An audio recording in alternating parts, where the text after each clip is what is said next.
Doa adalah senjata kaum muslimin, termasuk dalam mendidik anak. Sebesar apa pengaruhnya? Ikuti video ini sampai tuntas.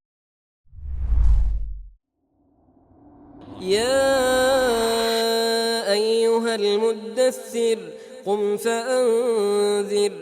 Suatu hari, datanglah seorang laki-laki kepada Abdullah bin Al-Mubarak yang hendak mengadukan perihal kedurhakaan anaknya. Mendapat pengaduan macam itu, beliau bertanya kepada sang tamu, "Pernahkah engkau mendoakan keburukan baginya?" Selidik Abdullah ibnu Mubarak. "Iya," jawab laki-laki itu singkat. Mendengar jawaban demikian, ulama karismatik itu pun langsung menimpali, "Sungguh engkau telah menghancurkannya." Doa adalah inti dari ibadah. Ia merupakan senjata utama bagi kaum muslimin dalam menghadapi segala kondisi.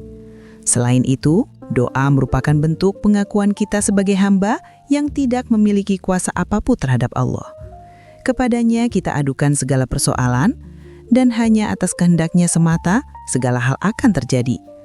Karenanya doa menjadi ibadah yang harus senantiasa dilaksanakan. Ibnu Qayyim berkata, doa adalah obat penawar yang paling bermanfaat. Ia juga merupakan penolak bala atau malapetaka yang paling ampuh, sebab ia dapat menolak, menepis, dan menahan kedatangannya. Jika malapetaka telah terjadi dan tak dapat ditolak, maka doa dapat menghilangkan atau meringankannya. Di samping itu, doa juga merupakan senjata bagi orang yang beriman. Karena memandang pentingnya doa bagi seorang yang beriman, Abu Hazim Al-A'raj pun mengatakan, "Tidak bisa berdoa bagiku, lebih aku takuti daripada jika doaku tidak dikabulkan." Dari sini kita dapati titik temu antara pentingnya mengiringi proses pendidikan anak dengan doa. Doa bisa menjadi jembatan yang akan mengantarkan putra-putri kita menjadi sosok yang didamba-dambakan. Maka jangan sampai orang tua berhenti berdoa untuk kebaikan atau keberkahan putra-putri mereka. Karena cepat atau lambat, Allah pasti akan mengabulkannya. Allah SWT berfirman dalam surat Al-Mu'min ayat 60, "Berdoalah kepadaku, niscaya akan kuperkenankan bagimu. Sungguh orang-orang yang menyombongkan diri dari menyembahku akan masuk neraka jahanam dalam keadaan hina dina." Tak dipungkiri, terkadang sebagian orang tua lepas kontrol dalam menyikapi perilaku anak yang dianggap kurang berkenan. Tak ayal karena emosi, terucaplah ucapan buruk bagi anak-anak, persis yang dilakukan oleh laki-laki yang tersebut dalam kisah di atas. Sebagai orang tua, tentu mengharapkan anaknya menjadi sosok yang solih dan solihah. Untuk itu, menjaga lisan menjadi keniscayaan. Kalau yang terjadi justru sebaliknya, itu tanda bahaya bagi masa depan anak kita. Putra-putri kita bisa saja terjerumus ke dalam jurang kehancuran akibat kalimat-kalimat negatif yang kita luncurkan. Sumpah serapah sebagai reaksi menghadapi perilaku buruk anak bukanlah solusi. Bahkan, boleh jadi justru akan menjadi bumerang bagi orang tua sendiri di masa mendatang. Kalau hal ini yang terjadi, tentulah kita akan merugi. Tidak hanya di dunia, di akhirat pun kita akan mendapatinya. Anak bagi orang tua adalah amanah. Suatu hari kelak, sebagai orang tua akan mempertanggungjawabkan keberadaan mereka di hadapan Allah. Tidak ada pilihan bagi kita untuk selamat dari hari itu, terkecuali mengantarkan mereka menjadi pribadi-pribadi yang solih-solihah. Terkait dengan bahaya mendoakan keburukan untuk anak, simaklah dengan seksama larangan Rasulullah berikut ini. Beliau bersabda, "Janganlah kalian mendoakan keburukan kepada diri kalian, jangan pula kalian mendoakan keburukan kepada anak-anak kalian, janganlah kalian mendoakan keburukan kepada pelayan-pelayan kalian, dan janganlah kalian mendoakan keburukan kepada harta kalian. Janganlah kalian mendoakan keburukan, sebab jika waktu doa kalian bertepatan dengan saat-saat dikabulkannya doa, maka Allah akan mengabulkan doa kalian, doa yang buruk itu." Riwayat Abu Dawud. Hal inilah yang harus menjadi kekhawatiran orang tua dalam berucap. Kekhawatiran kalau ucapan ataupun doa buruk tersebut terijabah oleh Allah.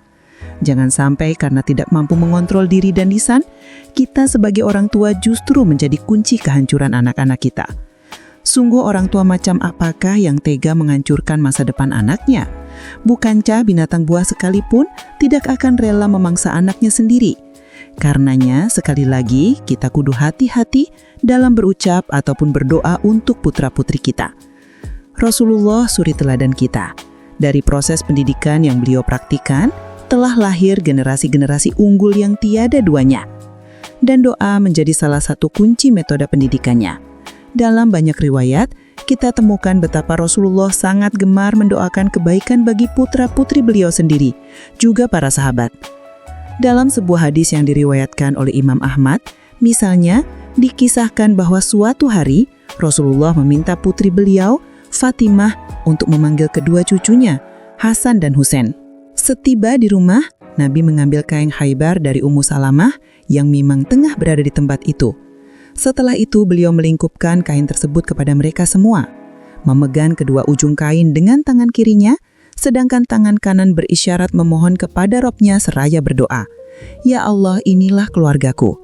Jauhkanlah kotoran, dosa, kekufuran dan sebagainya dari mereka, dan sucikanlah mereka sesuci-sucinya." Beliau mengulangi doa ini sampai 3 kali. Kemudian terhadap anak-anak para sahabat pun Rasulullah senantiasa mendoakan kebaikan untuk mereka. Abdullah bin Ja'far, Usamah bin Zaid, dan Ibnu Abbas adalah di antara mereka yang mendapat keberkahan itu. Untuk nama yang terakhir, Rasulullah mendoakan beliau agar menjadi sosok yang faqih dalam urusan pemahaman Al-Quran. Ibnu Abbas berkisah, Rasulullah memelukku di dadanya seraya berdoa, "Ya Allah, ajarkanlah kepadanya hikmah." Riwayat Bukhari. Terkait dengan doa kebaikan Rasulullah yang tercurahkan kepada mereka yang membangkang, bisa kita dapati dalam perjalanan hijrah pertama beliau ke daerah Taif. Saat itu beliau tidak hanya ditolak dan ditantang oleh warga Taif, namun juga dilecehkan oleh mereka. Warga berduyun-duyun melempari beliau dengan berbagai macam benda, mulai dari batu hingga kotoran. Tidak hanya dari golongan dewasa yang melakukan, mereka yang masih anak-anak pun ikut serta menistakan beliau. Namun apa jawaban beliau ketika datang tawaran dari seorang malaikat atas izin Allah hendak membumi hancurkan warga Taif?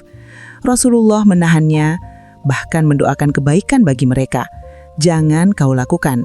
Mudah-mudahan dari keturunan mereka kelak akan lahir generasi yang beriman kepada Allah dan Rasul-Nya," tegas beliau, seraya berucap doa, "Ya Allah, berilah petunjuk kaumku, sesungguhnya mereka tidak mengetahui."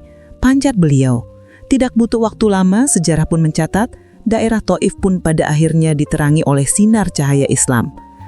Dari sini, marilah kita bertekad untuk senantiasa mendoakan kebaikan bagi buah hati kita, sekaligus berazam untuk tidak akan pernah mendoakan keburukan bagi mereka, mengingat besarnya peluang konsekuensi buruk yang akan diterima. Allahumma amin. Wallahu a'lamu bishawab. Jangan lupa like, comment, share, dan subscribe bagi yang belum subscribe.